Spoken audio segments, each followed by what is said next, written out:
नमस्कार मित्रों, आपका साथी यूट्यूबर कमलेश पांडे आपके बीच एक छोटी सी कहानी जो हम लोगों को अच्छी सी सीख दे के जाती है।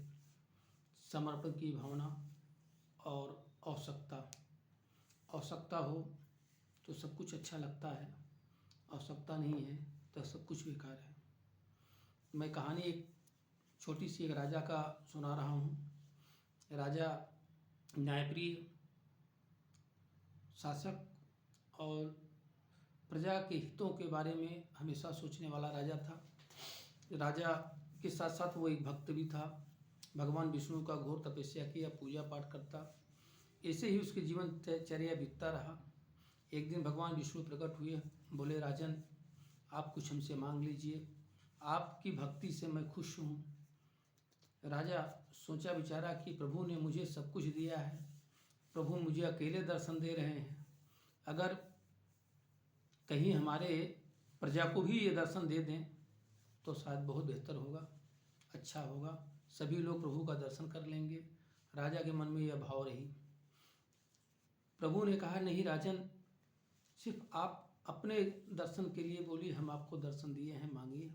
उन्होंने कहा, नहीं, बहुत जिद करने के बाद प्रभु ने कहा, ठीक है, फला पहाड़ पर मैं कल मिलूँगा, तुम अपनी प्रजा को लेके आ जाना।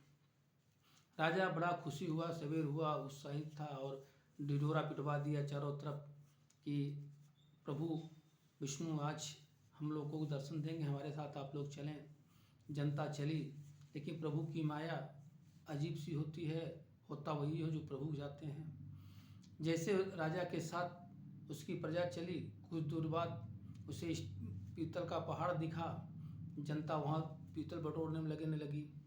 राजा ने देखा, बड़ा दुख हुआ, लेकिन क्या करते, जनता तो जनता है। कुछ दूर आगे बढ़े तो चांदी का पहाड़ मिला, वहाँ पर जनता टूट पड़ी।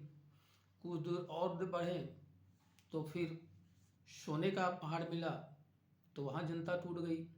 जनता किसी की नहीं होती, जनता स्वार्थ मतलब की होती है। राजा को यह ज्ञात नहीं था। राजा बहुत रोकने की कोशिश किया अपनी प्रजा को, अपनी सेना को, लेकिन किसी ने माना नहीं। लास्ट एट रानी, जब राजा रानी बचे पहाड़ की ओर बढ़ने लगे, वहाँ पहुँच तो हीरा का पहाड़ दिखा। रानी उस पहाड़ की ओर भाग गई, राजा का साथ छोड़ गई। राजा को बड़ा गलान हुआ, दुख हुआ। वास्तविकता कोई किसी का नहीं होता, सब समय काल का होता है। जब राजा पहाड़ के पहुँचता है तो प्रभु वहाँ उसका इंतज़ार करते हैं कि राजन, मैं तो बहुत देर से आपका इंतज़ार कर रहा हूँ, मैं काफ़ी देर से यहाँ पहाड़ पे आके आपकी राह टक रहा हूँ, आपकी प्रजा कहाँ गई?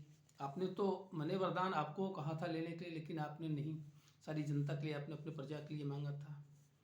राजा को अपनी उस सत्यता का ज्ञात हुआ और राजा बड़ा ही दुखी था, मलिन था। प्रभु ने कहा कि देखिए, सबकी अपनी अपनी चाहत होती है, अपनी आवश्यकताएं हैं। लोग आवश्यकता से जुड़ते हैं, आवश्यकता से बिछड़ जाते हैं। इसलिए हे राजन, आप उनकी चिंता न करें। मैं जानता हूँ कि आप न्यायप्रिय राजा हैं, लोकप्रिय राजा हैं। धन्यवाद। आपका मित्र कमलेश पांडे। इस कहानी के माध्यम से सीख ज़रूरतों की है, इसलिए हम अपने जीवन में उन मूल्यों को समझें, ज़रूरत के सीखों को समझें जो हमारे लिए आवश्यक है। उन चीज़ों पर हम ध्यान दें।